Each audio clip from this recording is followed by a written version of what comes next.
এই অধ্যায়ে যে গুরুত্বপূর্ণ বিভিন্ন ধরনের বিক্রিয়া আছে, এই বিক্রিয়াগুলোর শ্রেণীবিন্যাস নিয়ে আমি আলোচনা করব। এই অধ্যায়কে আমি দুইটি ভাগে আলোচনা করব। একটি হচ্ছে এই রাসায়নিক বিক্রিয়াগুলোর শ্রেণীবিন্যাস এবং হচ্ছে জারণ বিজারণ বিক্রিয়া ও লাসেতেলের নীতির ব্যাখ্যা।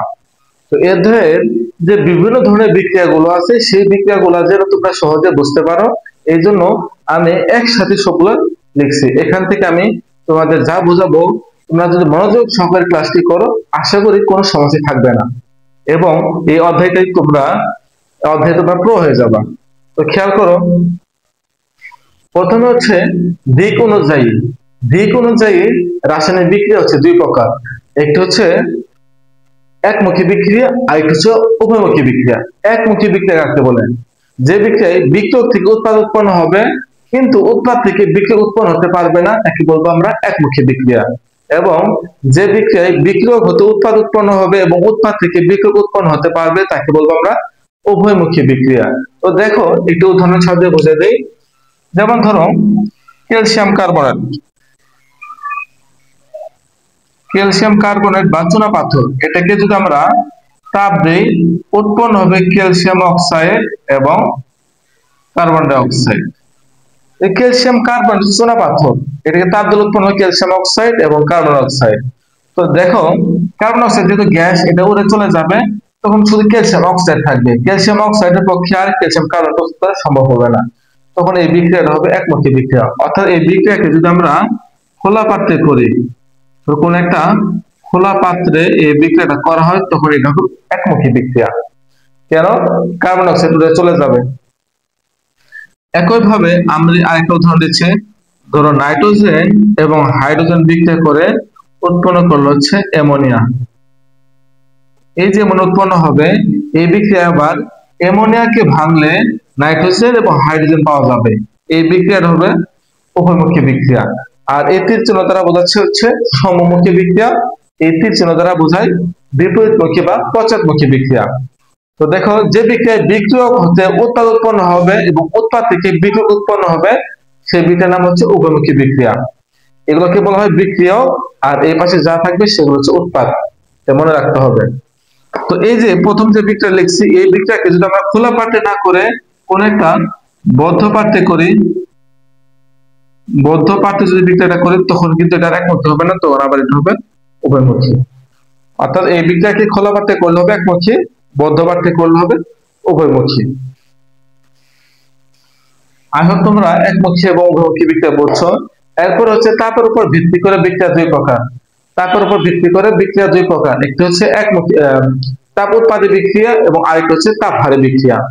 তাপ উৎপাদী কথা থেকে তোমরা বুঝতেছো, যে বিক্রিয়ায় তাপ উৎপন্ন হবে, যে বিক্রিয়ায় তাপ উৎপন্ন হবে তাকে বলবো আমরা তাপ উৎপাদী বিক্রিয়া, এবং যে বিক্রিয়ায় তাপ প্রয়োজন হবে তাকে বলবো আমরা তাপহারী বা তাপ শোষী বিক্রিয়া। যেমন ধরো,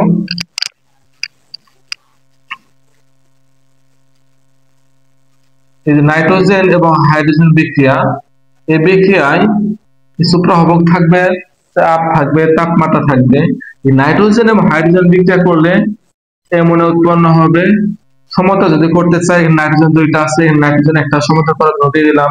এখানে হাইড্রোজেন হয়ে গেল 6টা, এখানে আছে 2টা, সমতা করার জন্য 3 দিলাম, 3 দোকানে 6। এই বিক্রিয়ায় অ্যামোনিয়া উৎপন্ন হবে, সাথে আবার 92 কিলো জুল পার মোল তাপ উৎপন্ন হবে। দেখো, নাইট্রোজেন এবং হাইড্রোজেন বিক্রিয়া করলে অ্যামোনিয়া গ্যাস উৎপন্ন হচ্ছে, সাথে আবার তাপ উৎপন্ন হচ্ছে। যেহেতু তাপ উৎপন্ন হচ্ছে, সেহেতু এটা হবে কি তাপ উৎপাদী বিক্রিয়া। এই বিক্রিয়া তাপ উৎপাদী বিক্রিয়া। আবার দেখো, এই যে তাপ উৎপাদী বিক্রিয়াকে আবার ডেলএস এর সাহায্যে লিখলে লিখতে হবে -92 কিলো জুল পার মোল। অর্থাৎ তাপ উৎপাদী বিক্রিয়ার ক্ষেত্রে ডেলএস এর মান হচ্ছে মাইনাস। কোন একটা বিক্রিয়া তো কিছু ধরে এই বিক্রিয়াটা দেওয়া থাকলো, কিন্তু বলা থাকলো না এটা তাপ উৎপাদী বিক্রিয়া না তাপহারী বিক্রিয়া, তোমাকে কিন্তু এই ডেলএস এর মান দিয়ে বুঝতে হবে এটা হচ্ছে তাপ উৎপাদী বিক্রিয়া। আবার ধরো, এই নাইট্রোজেন এবং অক্সিজেনের বিক্রিয়া ঘটায়, এই বিক্রিয়া ঘটানোর জন্য আমাকে 180 কিলো জুল পার মোল তাপ দিতে হচ্ছে। তাহলেই নাইট্রোজেন এবং অক্সিজেন বিক্রিয়া করে নাইট্রোজেন অক্সাইড উৎপন্ন করতেছে। যেহেতু এই বিক্রিয়ায় 180 কিলো জুল তাপ প্রয়োজন হয়েছে, সেহেতু এই বিক্রিয়াটা হবে তাপহারী বিক্রিয়া বা তাপ শোষী বিক্রিয়া। এই তাপহারী বা তাপ শোষী বিক্রিয়া বোঝানোর জন্য ডেলএস এর মান হবে plus, plus 180 kilo joule per mole. Del S এর মান মাইনাস হলে তাপ উৎপাদে ডেলএস এর মান প্লাস হবে তাপ হারি। দেখো তাপ উৎপাদে হওয়ার কথা প্লাস কিন্তু হয়েছে কি মাইনাস, তাপ হারি হওয়ার কথা মাইনাস হয়েছে প্লাস, মনে রাখতে হবে। এই তাপ উৎপাদে এবং তাপ হারি গেল। এখন দেখো ইলেকট্রন স্থানান্তর। ইলেকট্রন স্থানান্তরের উপর ভিত্তি করে বিক্রিয়া হচ্ছে আবার দুই প্রকার। একটি হচ্ছে রেডক্স বিক্রিয়া, যেটাকে বলা হয় জারণ বিজারণ বিক্রিয়া। জারণ ইংরেজি হচ্ছে কি রিডাকশন, আর বিজারণের ইংরেজি হচ্ছে কি অক্সিডেশন। এই রিডাকশনের রেড আর অক্সিডেশনের অক্স, দুইটা মিল হচ্ছে রেডক্স, যার বাংলা হচ্ছে কি জারণ বিজারণ বিক্রিয়া। এই যে রেডক্স বিক্রিয়া হচ্ছে আবার চার ধরনের: সংযোজন, বিয়োজন, প্রতিস্থাপন, দহন। আর নন রেডক্স বিক্রিয়া হচ্ছে দুই ধরনের: প্রশমন, অধঃক্ষেপণ। এই রেডক্স বিক্রিয়াগুলোতে ইলেকট্রন স্থানান্তরের মাধ্যমে বিক্রিয়া ঘটে, এখানে ইলেকট্রনের আদান প্রদান ঘটে। আর যে নন রেডক্স বিক্রিয়া, প্রশমন এবং অধঃক্ষেপণ বিক্রিয়া, এখানে মূলত ইলেকট্রনের আদান প্রদান ঘটে না। ইলেকট্রনের আদান প্রদান ঘটে না, তাহলে বিক্রিয়া কেমনে সম্পন্ন হয়? এখানে আয়নের মাধ্যমে বিক্রিয়া ঘটে, আয়ন। তো দেখো আমরা একটু দেখে নেই সংযোজন বিক্রিয়া। সংযোজন মানে কি? যুক্ত হওয়া। সংযোজন মানে কি? যুক্ত হওয়া। তো দেখো যদি দুই বা ততোধিক বিক্রিয়ক বিক্রিয়া করে একটি মাত্র উৎপাদ উৎপন্ন করে, তখন তাকে বলবো আমরা সংযোজন বিক্রিয়া। যেমন ধরো এ একটা যৌগ, বি আরেকটা যৌগ, বিক্রিয়া করে এ বি যৌগ উৎপন্ন করলো। যদি একাধিক যৌগ বিক্রিয়া করে একটি মাত্র যৌগ উৎপন্ন করে, তখন তার নাম হবে সংযোজন বিক্রিয়া। এ এবং বি পরস্পর কি হয়েছে? যুক্ত হয়েছে। ধরো আমি দিলাম হচ্ছে PCl3 প্লাস Cl2, এই যে বিক্রিয়া করে উৎপন্ন করলো PCl5। এই যে একাধিক যৌগ বিক্রিয়া করে একটি মাত্র যৌগ উৎপন্ন করছে, এটা নাম হবে কি? সংযোজন বিক্রিয়া। ধরো FeCl2 প্লাস Cl2 বিক্রিয়া করে FeCl3 উৎপন্ন করছে, এটা হবে সংযোজন বিক্রিয়া। Calcium oxide plus carbon oxide বিক্রিয়া করে ক্যালসিয়াম কার্বন উৎপন্ন করছে, এটা হবে কি? সংযোজন বিক্রিয়া। তার মানে সংযোজন মানে কি? যুক্ত হওয়া। বিয়োজন বিক্রিয়া কাকে বলে? বিয়োজন মানে কি? ভেঙে যাওয়া, আলাদা হয়ে যাওয়া। যদি একটি যৌগ ভেঙে গিয়ে একাধিক যৌগ উৎপন্ন করে বা একাধিক যৌগে পরিণত হয়, তখন তাকে বলবো আমরা বিয়োজন বিক্রিয়া। যেমন ক্যালসিয়াম কার্বনেট, একটি মাত্র যৌগ থেকে উৎপন্ন হবে calcium oxide plus carbon dioxide. আবার PCl5 phosphorus pentachloride, phosphorus pentachloride ভেঙে phosphorus trichloride plus chlorine gas উৎপন্ন করলো।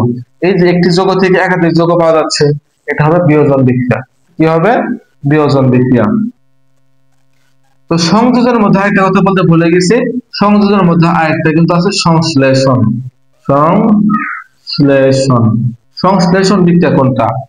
দেখো মৌলিক অণুর সাথে যদি মৌলিক অণু যুক্ত হয়ে যৌগ গঠন করে, তখন তাকে বলবো আমরা সংশ্লেষণ বিক্রিয়া। যেমন ধরো নাইট্রোজেন আর অক্সিজেন বিক্রিয়া করলো, করে নাইট্রোজেন অক্সাইড উৎপন্ন করলো। তো এটা মৌলিক অণু, এটা মৌলিক অণু, এটা হবে কি বিক্রিয়া? সংশ্লেষণ বিক্রিয়া। আবার একই সাথে এটা সংযোজন বিক্রিয়া। তার মানে সংশ্লেষণ বিক্রিয়া হলেই সংযোজন হবে, কিন্তু সংযোজন হলেই সংশ্লেষণ হবে না।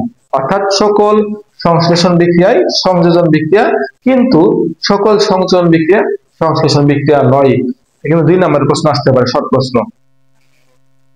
তো বিয়োজন বললাম, সংযোজন বললাম, সংশ্লেষণ বললাম। এখন হচ্ছে প্রতিস্থাপন বিক্রিয়া।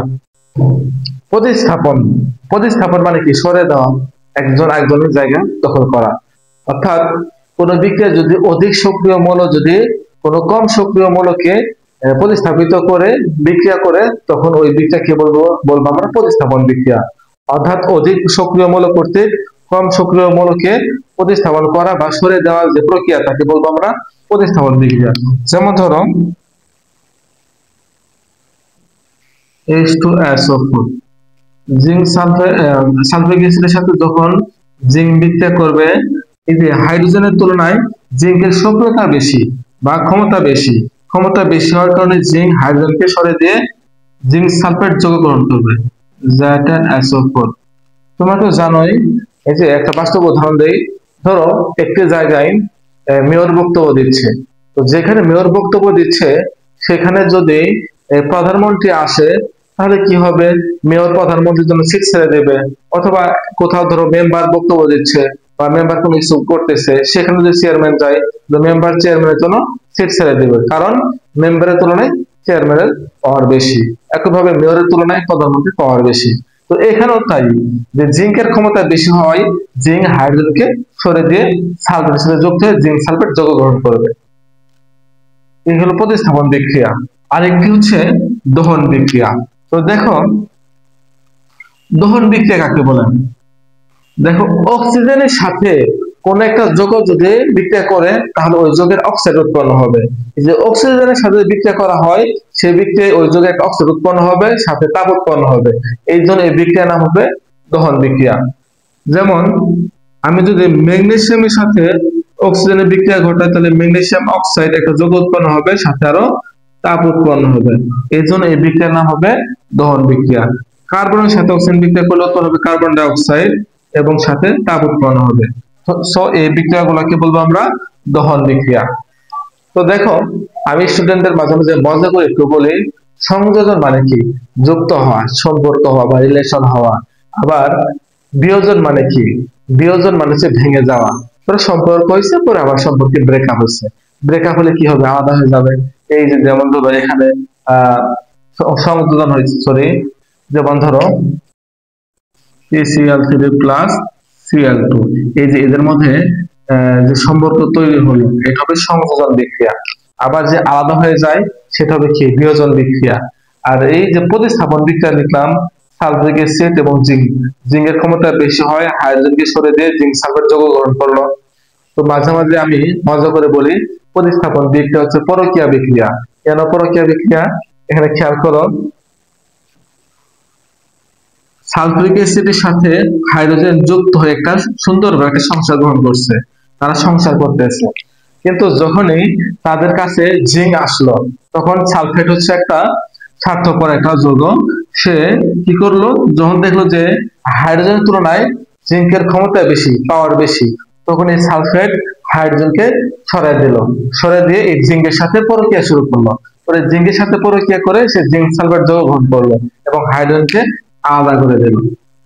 এই যে হাইড্রোজেনকে যে আলাদা করে দিল, তো হাইড্রোজেন মনে কি আর কষ্ট পাবে না? তো কষ্ট পালে কি হবে? তার মনের মধ্যে আগুন জ্বলবে। এই আগুন জ্বললে পরে বিক্রিয়াটা ঘটবে, দহন বিক্রিয়া। তো তোমরা মনে রাখবে। তো এখন দেখো, নন রেডক্স বিক্রিয়া, যে সকল বিক্রিয়া ইলেকট্রন স্থানান্তর না হয়ে ঘটে, বরঞ্চ বিভিন্ন আয়নের মাধ্যমে ঘটে, সেটা হচ্ছে রেডক্স বিক্রিয়া, নন রেডক্স বিক্রিয়া। এই নন রেডক্স বিক্রিয়া হচ্ছে দুই ধরনের, একটা প্রশমন বিক্রিয়া আর একটা হচ্ছে অধঃক্ষরণ বিক্রিয়া। তো প্রশমন বিক্রিয়া কাকে বলে? অ্যাসিড ও ক্ষারের বিক্রিয়ায় লবণ এবং পানি উৎপন্ন হওয়ার যে বিক্রিয়া, তাকে বলা হয় প্রশমন বিক্রিয়া। অ্যাসিড ও ক্ষারের বিক্রিয়া, যেমন ধরো HCl হাইড্রোক্লোরিক অ্যাসিড এবং ক্ষার হচ্ছে সোডিয়াম হাইড্রোক্সাইড। OH থাকলে বুঝবা ক্ষার। HCl এবং সোডিয়াম হাইড্রোক্সাইডের বিক্রিয়ায় সোডিয়াম ক্লোরাইড লবণ এবং H2O পানি উৎপন্ন হলো। তো এই বিক্রিয়াটা হবে একটা প্রশমন বিক্রিয়া। এই বিক্রিয়ায় এই যে দেখো, chlorine minus ion, sodium plus ion বিক্রিয়া করার পরেও সোডিয়াম প্লাস থাকবে, ক্লোরিন মাইনাস থাকবে। তো আদান প্রদান হবে শুধুমাত্র এখানে H প্লাস থাকবে এবং OH মাইনাস, এই দুটো মিলে যে এই যে পানি গ্রহণ করলো, এদের মধ্যে যা H প্লাস আয়ন এবং OH মাইনাস আয়নের পারস্পরিক বিনিময় দ্বারা এই বিক্রিয়াগুলো ঘটে। এই জন্য এই বিক্রিয়াগুলোকে বলা হয় নন রেডক্স বিক্রিয়া। এখানে ইলেকট্রনের কোনো আদান প্রদান হয় না। আর অধিক্ষেপণ বিক্রিয়া কাকে বলে? দেখো, অধিক্ষেপণ বিক্রিয়া কাকে বলে? কোন দ্রবণীয় বিক্রিয়ক বিক্রিয়া করার পর যদি অদ্রবণীয় কঠিন যৌগ উৎপন্ন হয়, তখন তাকে বলবো আমরা অধিক্ষেপণ বিক্রিয়া। অর্থাৎ দ্রবণীয় বিক্রিয়ক বিক্রিয়া করছে এবং যে উৎপাদ উৎপন্ন হয়েছে, সেই উৎপাদ গুলোর মধ্যে কোন একটি যদি পানিতে কম, তুলনামূলক খুব কম দ্রবণীয় হয় অথবা অদ্রবণীয় হয়, তখন সেগুলো পাত্রের তলায় জমা হয়ে থাকে, তলানি হিসেবে জমা হয়ে থাকে। এই তলানি হিসেবে জমা হয়ে থাকাকে বলে অধিক্ষেপ। আর যে বিক্রিয়াটা ঘটে এটাকে বলে অধিক্ষেপ বিক্রিয়া। কি বলছি? দ্রবণীয় বিক্রিয়ক বিক্রিয়া করবে, অর্থাৎ দ্রবণীয় বিক্রিয়ক প্লাস দ্রবণীয় বিক্রিয়ক,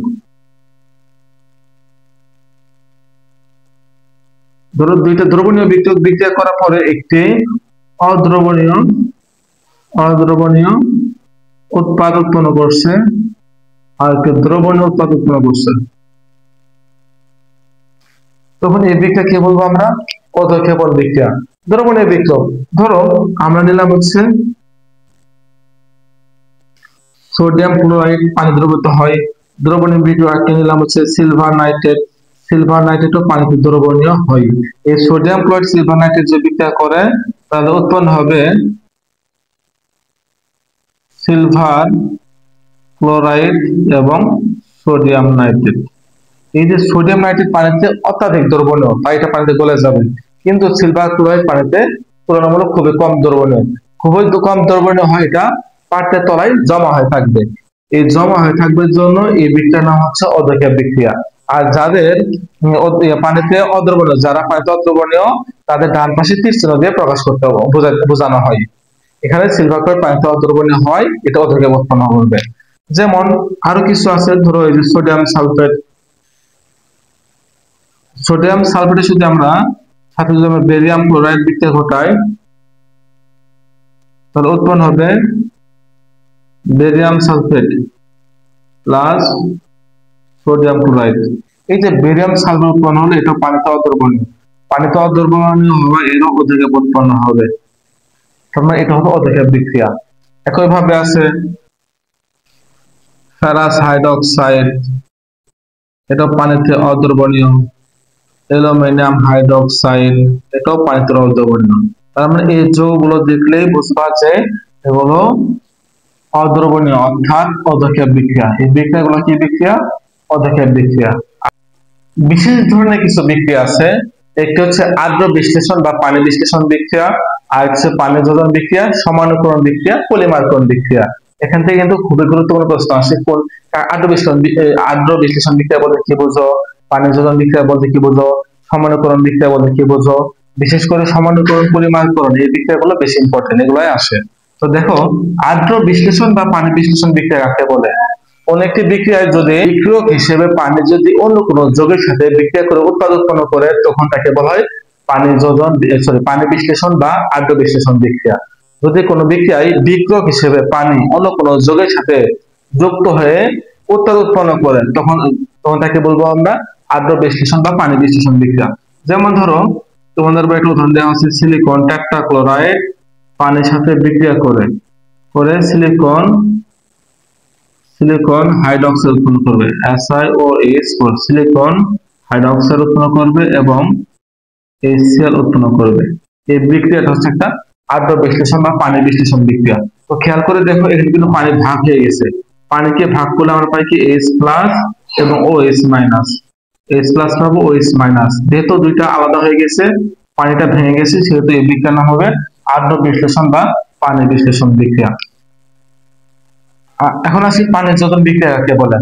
দেখো, কোন একটি আয়নিক যৌগ যদি স্ফটিক বা কেলাস গঠনের জন্য একাধিক পানির অণুর সাথে যুক্ত হয়, তখন তার নাম হবে পানি যোজন বিক্রিয়া। যেমন ধরো copper sulphate, CuSO4, copper sulphate হচ্ছে একটা আয়নিক যৌগ, এটার সাথে যদি 5 অণু পানি যুক্ত হয় তাহলে উৎপন্ন করবে কপার সালফেট এবং 5 অণু পানি, অর্থাৎ কপার সালফেট পেন্টাহাইড্রেট, বা বলতে পারি pentahydrate copper sulphate, pentahydrate copper sulphate. একইভাবে ধরো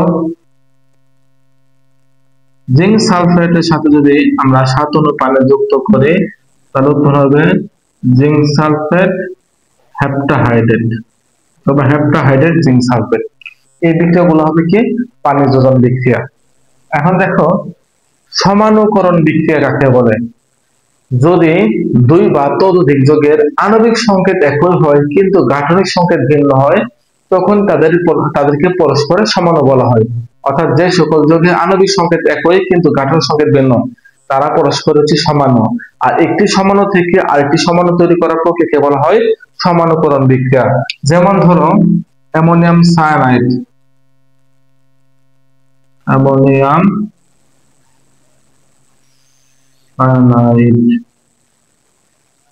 NH4 CNO অ্যামোনিয়াম সায়ানাইড। এই অ্যামোনিয়াম সায়ানাইড এবং ইউরিয়ার সংকেত কি H2NCO and H2। Ammonium cyanide এবং ইউরিয়া এর দুইটারই আণবিক সংকেত হচ্ছে H4N2CO। দুইজনেরই আণবিক সংকেত একই কিন্তু গাঠনিক সংকেত পরস্পর ভিন্ন। আণবিক সংকেত একই কিন্তু গাঠনিক সংকেত ভিন্ন, এই জন্য এদেরকে পরস্পরের সমাণু বলা হয়। অ্যামোনিয়াম সায়ানাইডকে ইউরিয়ার সমাণু বলা হয় এবং NH4CNO অ্যামোনিয়াম সায়ানাইড এটাকে যদি আমরা তাপ দিয়ে উৎপন্ন হবে ইউরিয়া H2NCO and H2। এই যে অ্যামোনিয়াম সায়ানাইড থেকে ইউরিয়া একটা সমাণু থেকে আরেকটি সমাণু তৈরি করার প্রক্রিয়াকে বলা হয় সমাণুকরণ বিক্রিয়া। পলিমারকরণ বিক্রিয়া কাকে বলে? পলিমারকরণ বিক্রিয়া কাকে বলে? দেখো, প্রভাবক, উচ্চ চাপ, তাপ ও ইত্যাদি প্রভাবে এক বা একাধিক যৌগের ক্ষুদ্র ক্ষুদ্র অণু যখন পরস্পরের সাথে যুক্ত হয়ে একটি বৃহৎ অণু গঠন করবে তখন তাকে বলবো আমরা পলিমারকরণ বিক্রিয়া। এই ক্ষুদ্র ক্ষুদ্র অণুগুলোকে বলা হয় মনোমার এবং বৃহৎ অণুগুলোকে বলা হয় পলিমার। দেখো, N সংখ্যক ethylene CH2 double bond CH2, যে N সংখ্যক ইথিলিন পরস্পরের সাথে যুক্ত হবে এবং প্রভাবক থাকবে অক্সিজেন, থাকবে 1200 অ্যাটমসফিয়ার তাপ, 200 ডিগ্রি সেলসিয়াস তাপ। এই উপস্থিতিতে N সংখ্যক ইথিলিন পরস্পরের সাথে যুক্ত হয়ে পলিথিন উৎপন্ন করবে। এখান থেকে একটা বন্ধন চলে যাওয়ার কারণে CH2 একক বন্ধন CH2, এই পাশে একটা হাত ফাঁকা হবে, এই পাশে একটা হাত ফাঁকা হবে এবং N সংখ্যক ইথিলিন যুক্ত হয়ে পলিথিন উৎপন্ন করবে। এটা হচ্ছে বৃহৎ অণু, এটাকে বলে পলিমার, আর ক্ষুদ্র অণুগুলোকে বলা হয় মনোমার। এটা হচ্ছে পলিমারকরণ বিক্রিয়া। এখন আসি বাস্তব ক্ষেত্রে সংঘটিত কিছু বিক্রিয়া। বাস্তব ক্ষেত্রে সংঘটিত কিছু বিক্রিয়ার মধ্যে আছে লোহায় মরিচা পড়া, কপার ও অ্যালুমিনিয়ামের ক্ষয়রোধ, পিঁপড়া বা মৌমাছির কামড়ে জ্বালা নিরাময়, শ্বসন প্রক্রিয়ার মাধ্যমে শক্তি উৎপাদন, জ্বালানি হিসেবে প্রাকৃতিক গ্যাস।